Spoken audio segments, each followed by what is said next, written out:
দেখেন, রাগ হয়েন না, আমার কথা মানেন। হইতে পারে এখানে কেউ থাকতে পারেন, আমি আপনার বিরোধিতা করতেছি না। তারাবি যদি পড়েন তো 20 রাকাতই পড়েন। কয় রাকাত? 20 রাকাত। কয় রাকাত? 20 রাকাতে শুধু তারাবি আদায় হবে না, আরো 2টা আদায় হয়ে যাবে। 20 রাকাতের ভিতরে 3টা জিনিস রাখা আছে। তারাবিও রাখা আছে, কিয়ামুল লাইলও রাখা আছে, তাহাজ্জুদও রাখা আছে। যদি এই 3টা রাখা না থাকতো তাইলে তারাবিতে বেতেন নামাজ বা জামাতে কোনোদিন বৈধ হইতো না। কেননা হাদিসে আছে ইজালু সালাতাকুম বিতরা, ইজালু আখিরা সালাতিকুম বিতরা। বুখারী শরীফে আল্লাহ রসুল বলছে, তোমাদের রাত্রের শেষ নামাজ বেতেরকে বানাও। তো তারাবি পড়ার পরে মুসল্লিরা বলে, ইমাম সাহেব তারাবি হয়ে গেল, কিয়ামুল লাইল হয়ে গেল 8 রাকাত, তাহাজ্জুদ হয়ে গেল 8 রাকাত, বাকি রইল বেতের, ওইটা আবার বাড়ি তুলে যাবো কেন? আপনিই পড়ায়া দেন। এই জন্য বেতের পড়ানো বৈধ হয়। এই জন্য তারাবি যদি পড়েন তাহলে 20 রাকাতই পড়েন। কি 20 রাকাত? কি 20 রাকাত? এটা আবার ভাইবেন না যে 8 রাকাত পড়লে হয়ে যাবে। 8 রাকাত পড়লে একটা হবে, বাকি 2টা হবে না। আমি মানি একটা হবে, কোনটা হবে এটা আপনার রুচি। তাহাজ্জুদ হইতে পারে, কিয়ামুল লাইল হইতে পারে, কিন্তু 3টা হবে না। কিন্তু 20 রাকাত করলে এক তীর 3 শিকার। তীর কয়টা? একটা। শিকার কয়টা? 3টা। 3টা হয়ে যাবে। আমি মিডিয়ায় কথা বলতেছি, বুঝা শুনা বলতেছি, জোর দিয়া বলতেছি, নাইলে বেতের পড়া বৈধ হতো না। হাদিসে আছে রাত্রের শেষ নামাজকে বেতের বানাও। সর্বশেষ যেটা পড়বা বেতের, বেতের পরে আর কোনো নামাজ নেই। এই জন্য আল্লাহওয়ালারা শেষ রাত্র রাইখা দেয় বেতের, তাহাজ্জুদ পড়া পড়ে বেতের পড়ে। আর রমজানে বেতের তারাবির পরেই হয়ে যায়, কেননা রাত্রের সব নামাজ এক নামাজ দিয়া কমপ্লিট হয়ে গেছে। তারাবিও হইছে, কিয়ামুল লাইলও হইছে, কি তাহাজ্জুদও হয়ে গেছে, আর কোন নামাজই নাই, রয়ে গেছে কি ইমাম সব পড়ায় দেন। এই জন্য পড়ায়। আসতেছে রোজা, আল্লাহ আমাদেরকে প্রচার তৌফিক দান করে। খুঁজা খুঁজা খুঁজা খুঁজা খুঁজা কোন আমলটা রমজানে করলে আপনার জন্য সহজ হয় আর জান্নাতও বইনা যায়, দুচোখ থেকেও মুক্তি মিলা যায়, ওলামাদের কাছ থেকে শিখেন। শিখা মনের ভিতরে গাইথা রাখেন।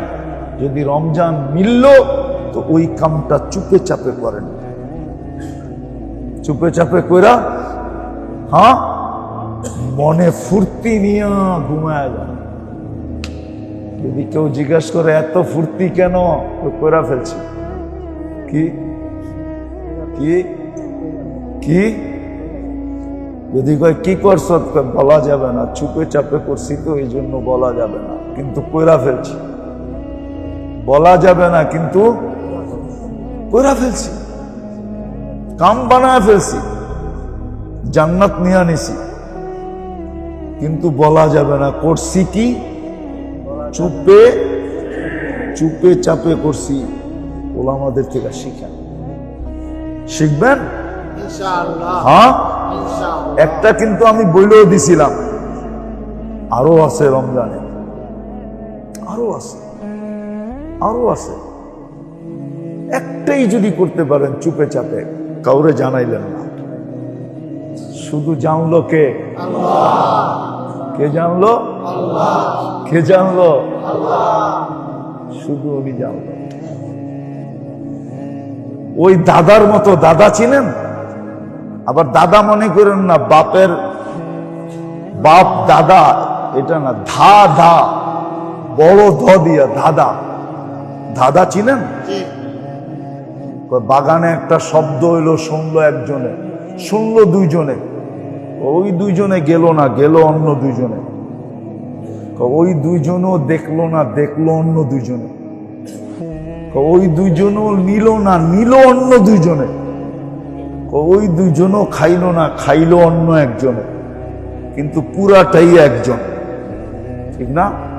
বাগানে আম পড়ছে, শুনছে দুই কানে, হে তো যায় নাই, গেছে দুই পায়ে, দুই পায়ে তো আর দেখে নাই, দেখছে দুই চোখে, আর দুই চোখে তো আর উঠায় নেয় নাই, নিচে দুই হাতে, দুই হাতে তো আর খায় নাই, খাইছে এক মুখে, কিন্তু জিনিস তো একটাই। ঠিক না?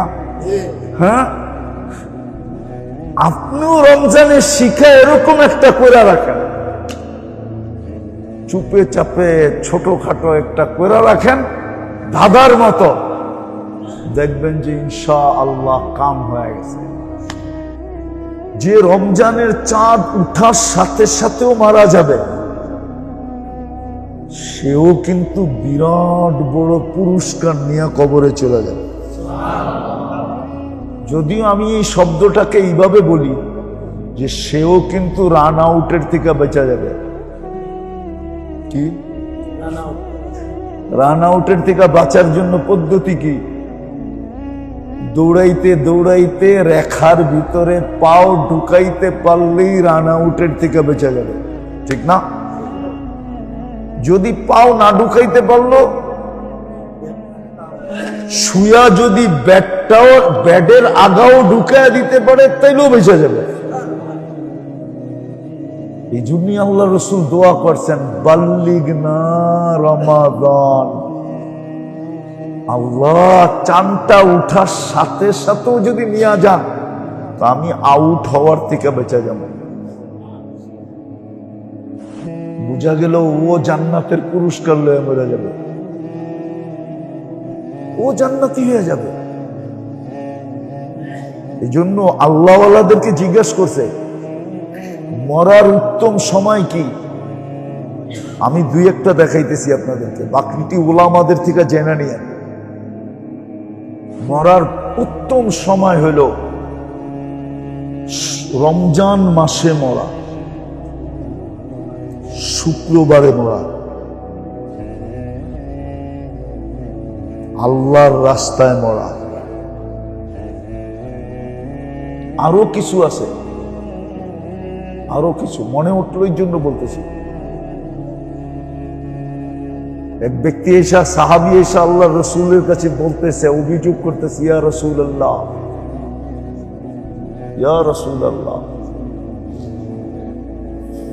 দুনিয়া আমার সঙ্গ দিতে চায় না, দড়ি সোনা হয়ে যায় ছাই, দড়ি সোনা ছাই হয়ে যায়। আল্লাহ রসুল শিখাইতেছে পদ্ধতি, আদিম আলাত তাহারাত তাকুনু আগনান নাস, সবসময় বাউজু থাকিস, টাকাই টাকা, টাকাই টাকা, টাকাই টাকা, মালদার হয়ে যাবি। তো কয়েকদিন পরে আসছে হাসতে হাসতে, মাসখানিক পর বা 6 মাস পর বা বৎসর পর আসছে হাসতে হাসতে। আল্লাহ রসুল জিজ্ঞেস করতে, এত হাসি কি শিখাই দিলেন? এখন তো মাল রাখার জায়গা পাই না, এখন তো মাল জায়গা পাই না। যেমন মালদার হবেন, আরো কিন্তু 4টা আছে, আমি আর একটা বলবো। বলে যে সব সময় বাউজু থাকে, যখনই মৌত আসবে শাহাদাতের মৌত মরবে। আর কি চান? এখন কইবেন শীতের দিনে ঠান্ডা পানি দিয়ে উজু করে কে? ঠিক না?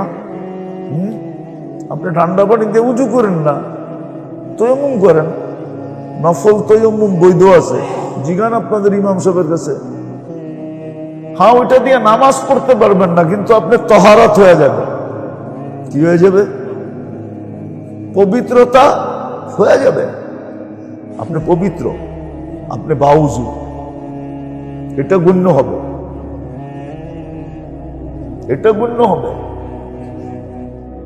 কিন্তু হ্যাঁ, নামাজের সময় ফরজ পড়বেন, তখন আপনি উজু করে নেন, বাকি সময় উজু ছুটলি তয়াম্মুম করেন। হ্যাঁ, এই জন্য কিতাবে পাওয়া যায় রসুলের যদি রাত্রে গোসলের প্রয়োজন হইতো তাহলে আল্লাহর রসুল আগে তয়াম্মুম করে নিতেন। তো জিজ্ঞাসা করছেন তয়াম্মুম করলেন কেন? গোসল তো করতেই হবে। বলছে আমি যদি পানি পর্যন্ত না যাইতে পারলাম,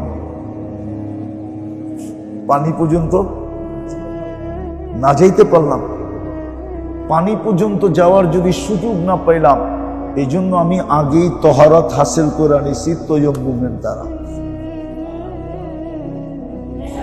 না পানি পর্যন্ত, পানি তো আর বিছনার লগে না, ঠিক না? পানি কই? গোসলখানায়, ঠিক না? যেখানে গোসল করবে ওইখানেই তো পানি, ঠিক না? ওই পর্যন্ত হাইটা যাওয়ার সুযোগ যদি না পাইলাম, সময় না পাইলাম, এর আগেই যদি আল্লাহ ডাইকা নিল, তো জীবনটা সুরক্ষিত করা এটা হলো উদ্দেশ্য।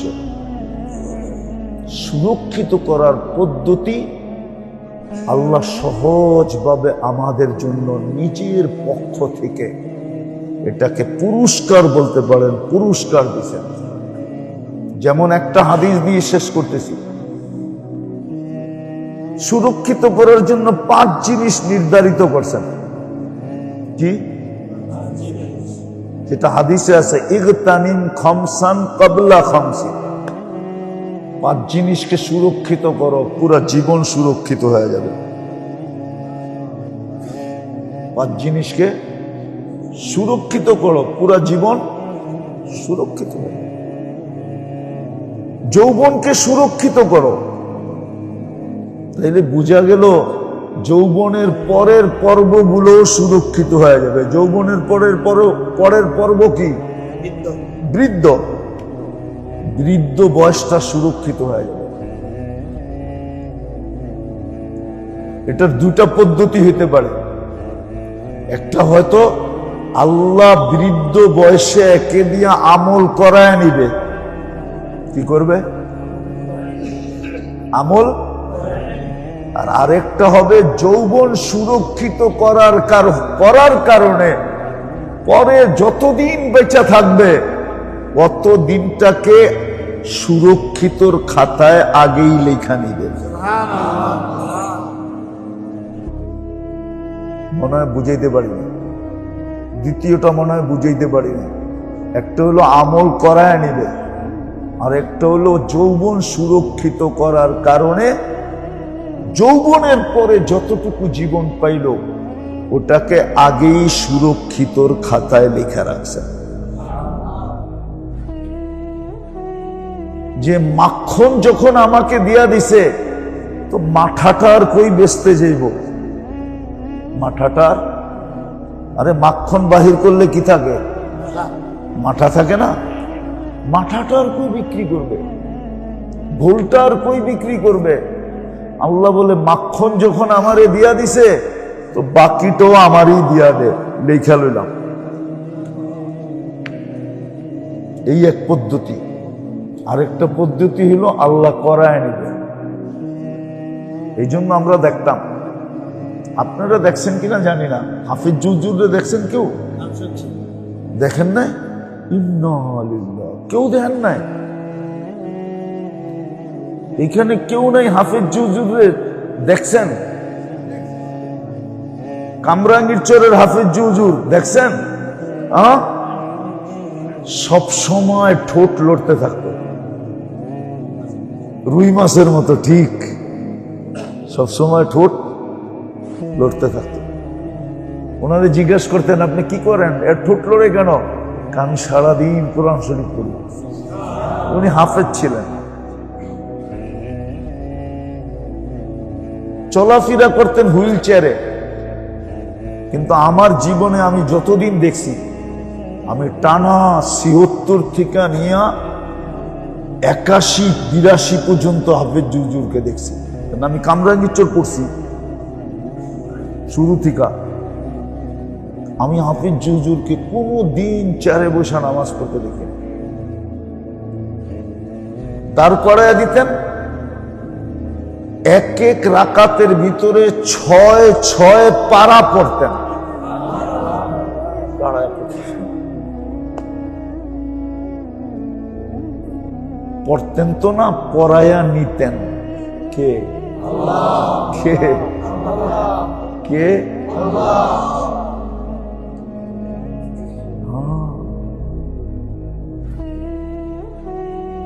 আমি উমর পালনকরী রহমতুল্লাহ আলাইকে অনেক দিন দেখছি, কাছের থেকে দেখছি। একবারে চিনেন ওনারে? ওনারা তো চিনবেন মনে হয়, ঠিক না? তাবলিগালারা তো চিনার কথা উমর পালনকরী রহমতুল্লাহ আলাই। তাও দেখেন নাই। আমি কি আদম আলাইহিস সালামের জমানায় আইছি নাকি?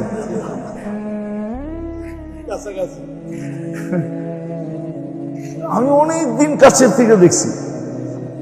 উনিও শেষ জমানায় হুইল চেয়ারে চলতেন, কিন্তু নামাজে যখন দাঁড়াইতেন তখন জোয়ানকে হার মানায় দিতেন। উনি বুড়া বয়সে হাফেজ হয়েছিলেন উমর পালনকরী রহমতুল্লাহ আলাইহি। 2-2, 3-3 পাড়া এক এক রাকাতে দাঁড়ায় দাঁড়ায় পড়তেন। ওই যে বললাম না, আল্লাহ করায় নিবেন, এরকম হাজারো পাওয়া যায় যাদেরকে দিয়ে আল্লাহ করায় নেন। কি করেন? মানুষের মাথায় আসে না কেমনে করে, কিন্তু আল্লাহ করায় নিলে করায় নেন। দ্বিতীয় আরেকটা পদ্ধতি আছে, করায়া না নিলেও যৌবন যখন দিয়া দিছে বাকিটা করার খাতায় লেখা নিছেন। এটারও হাদিস আছে, প্রমাণ আছে, এটারও প্রমাণ আছে। নাইলে বয়সের মূল্য আল্লাহ দিতেন না। হাদিসে উম্মতের বয়সের মূল্য আছে। তো 5টা যে করবে মূল্যায়ন, তার জিন্দেগি মূল্যায়িত হয়ে যাবে। 5টা। আবার একটু আগে বললাম না, 5টাও না, ছোট ছোট আমল আছে, ছোট ছোট, কিন্তু এটার জন্য তো লাগবে সোহবত। যাইয়া খোঁচায়া খোঁচায়া বাড়ি করতে হবে। যেমন সাহাবায়ে কেরাম আল্লাহর রসুল থেকে বাহির করছেন, এক একজনে আইসা এক একটা বলছেন। এই যে মশহুর হাদিস আছে, ওলামারা জানে, গ্রাম থেকে আসছে, আল্লাহর রসুলকেও চিনে না। আল্লাহর রসুল যেই কোলবালিশে ট্যাগ দিয়া বয়ে রয়েছে ওটার লোকই উঠ বাঁধছে। বান্দা জিজ্ঞাসা করতেছে, মান মিনকুম মুহাম্মদ, তোমাগো ভিতরে মোহাম্মদ কে? সবাই দেখায় দিছে উনি। গ্রাম্য মানুষ তো, মুহাম্মদ সাল্লাল্লাহু আলাইহি ওয়াসাল্লাম কোনো এরকম করে উচ্চারণ করেন নাই। আবার ডাকায়ারা রাগ হয়ে যায় কিনা বলবো? আপনারা তো আবার ডাকায়া রাগ হয়ে যাবেন না? ডাকায়া না, এই এলাকা তো ডাকায়া এলাকা। এখানের আদি বাসিন্দা নাই কেউ?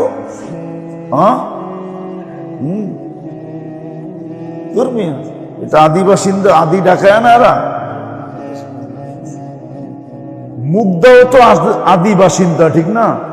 মুগদালারও তো ডাকায় কথা কয়, ঠিক না?